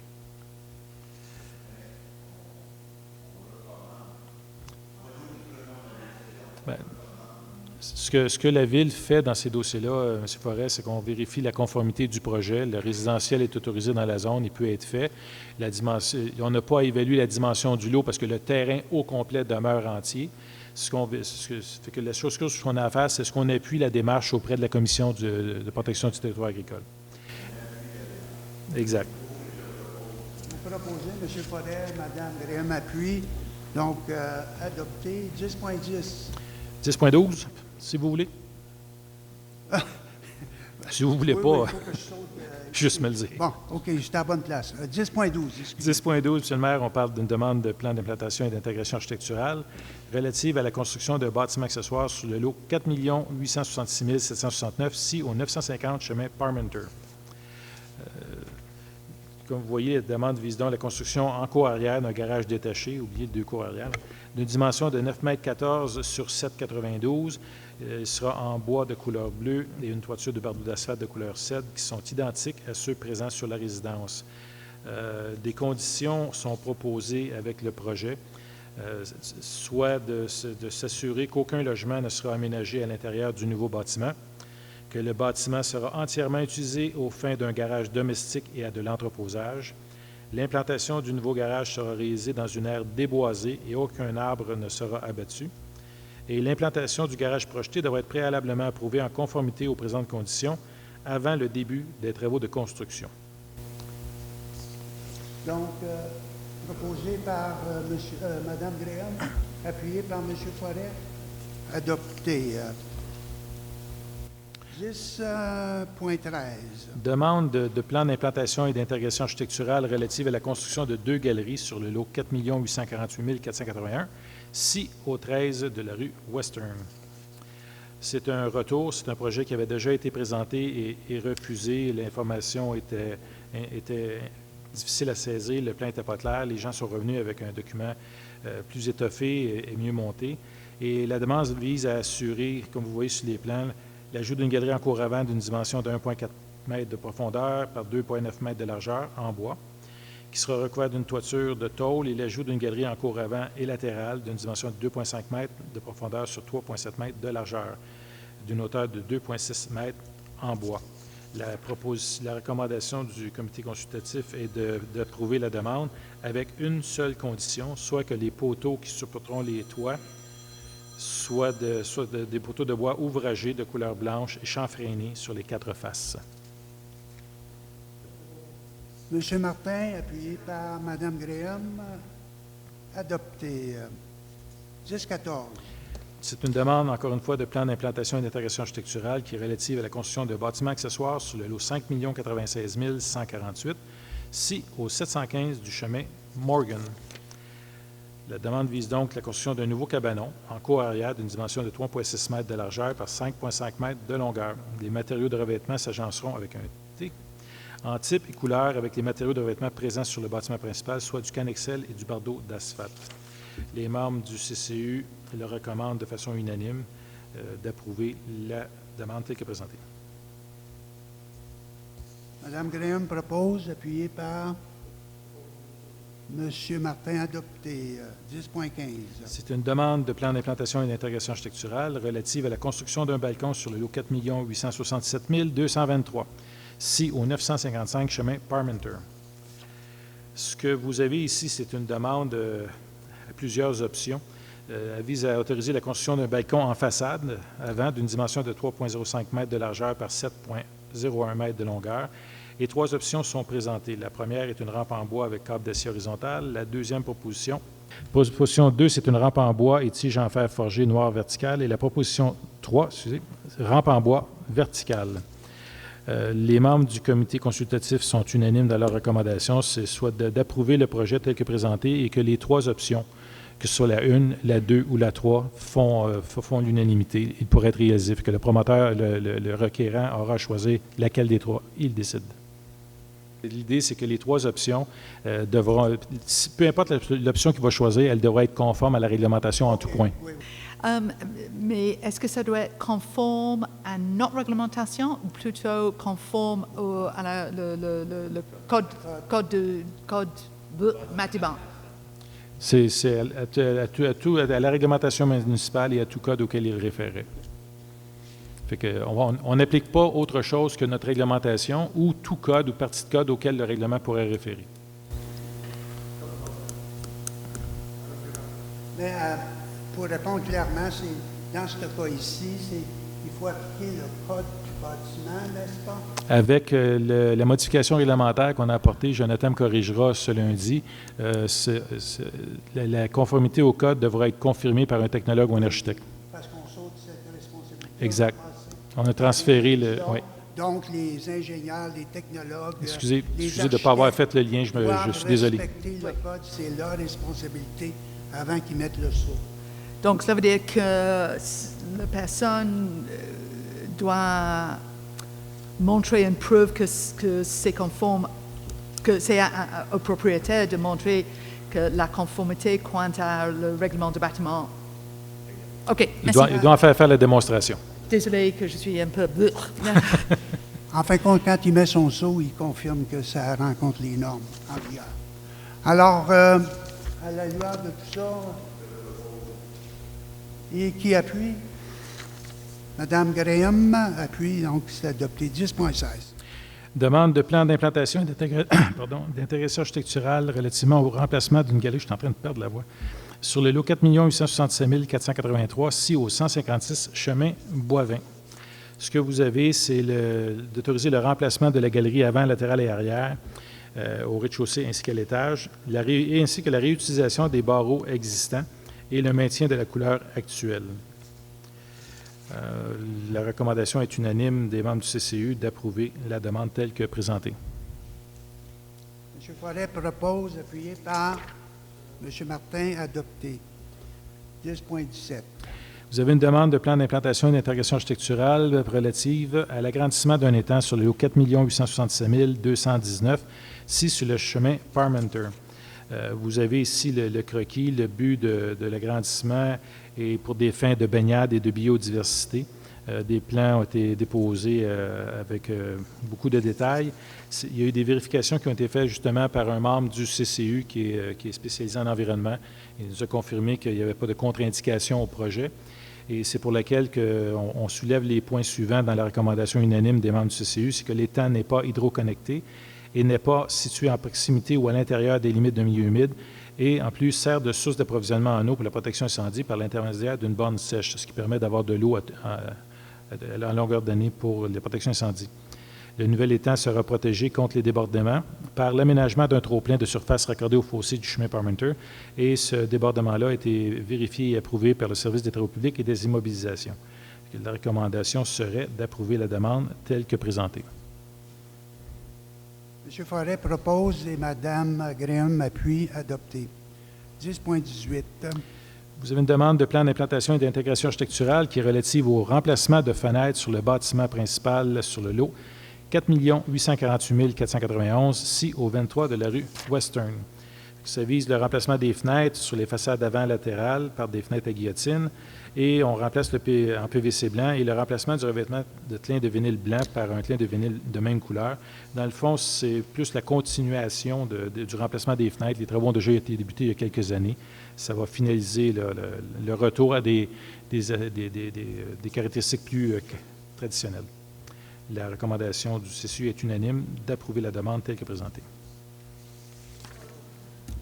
Madame Graham propose de vous appuyer. M. Martin, adopté. 10-19. Une demande de plan d'implantation et d'intégration architecturale qui est relative au remplacement d'une partie du revêtement extérieur du bâtiment principal, ici sur le lot 4 848 187 au 7 de la rue Western. L'image est assez explicite. La demande vise à remplacer le revêtement de vinyle blanc à l'étage sur la façade avant de la résidence par un tlin de bois horizontal de couleur grise. La recommandation unanime du CCU est d'approuver la demande telle que présentée. M. Forêt propose, Mme Graham appuie, adopté. 10-20. Demande de plan d'implantation et d'intégration architecturale relative au remplacement de la toiture et des fenêtres du bâtiment principal sur le lot 5 556 250, soit le 220 rue Maple. Le projet vise à remplacer les fenêtres et les portes existantes par des fenêtres et portes à battants blanches avec cadrage noir et le remplacement de la toiture par un revêtement d'acier noir. La photo à droite en bas, qui est peut-être un peu petit, c'est une photo d'inspiration qui illustre ce que donne un mur de bois avec fenêtres blanches et cadrage noir. La recommandation du CCU-DD est unanime d'approuver la demande telle que présentée. M. Martin propose, appuyé par M. Forêt, adopté. 10-21. Encore une demande de plan et d'implantation d'intégration architecturale relative à la modification du revêtement extérieur pour la construction de 2 bâtiments multilogements sur le lot 4 848 224, ici sur la rue principale sud. Cette demande-là est liée au PPC-MOI du point 10.4 pour habitation abordable. On a fait une modification au PPC-MOI afin d'autoriser de mettre du tlin de cannexel plutôt que du tlin de bois. Et le matériau doit également faire l'approbation d'un PIA. Fait que c'est la suite de ce qu'on a déjà approuvé au point 10.4. La recommandation du CCU est unanime d'approuver la demande telle que présentée. M. Forêt propose, qui appuie. M. Martin appuie, adopté. 10-22. Demande de plan d'implantation et d'intégration architecturale pour l'installation de panneaux historiques sous la thématique de la prohibition sur les lots 4 848 183, 4 848 764 et 5 094 714, ici au 27 de la rue principale, au 1055 chemin de la Vallée et sur le chemin de la Vallée-Missisquoi. La demande, plus précisément, vise à autoriser le CLD de Brome-Missisquoi à installer à ses frais des panneaux historiques sous la thématique de la prohibition aux adresses qu'on a mentionnées. Vous avez des illustrations du résultat final. Ce n'est pas la situation existante. C'est une simulation. Vous l'avez à la forge Dole, qui est sur le chemin Sutton Junction, qui est le chemin Vallée. Vous en avez une autre qui est prévue à côté de l'entrée de la brouerie, au cœur du village. Et vous en avez une troisième qui est à la boîte postale près de Bridge, dans le fond, sur Valley-Missisquoi. C'est ça, à Glen Sutton. La recommandation unanime du CCU-DD est à l'effet d'approuver la demande de plan d'implantation et d'intégration architecturale sous réserve de 3 conditions. La première, ce qui va de soi, c'est qu'une entente d'autorisation signée par le propriétaire de chacun des lieux d'implantation des panneaux devrait être transmise à la Ville préalablement à la mise en place des 10 panneaux. On demande pour l'harmonisation au milieu que le support du panneau à être implanté à la forge d'Oz doit être en acier et que le support du panneau à être implanté à Glen Sutton, près des boîtes postales, soit en bois. Mme Graham propose, appuyée par M. Forêt. Donc, c'est adopté.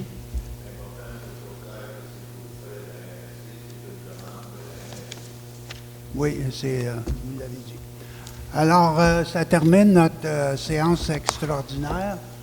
J'aimerais bien qu'un conseiller-conseillère propose la levée de la séance. M. Forêt propose, appuyé par Mme Graham. Alors, la séance est levée. Merci pour votre participation et bonne soirée.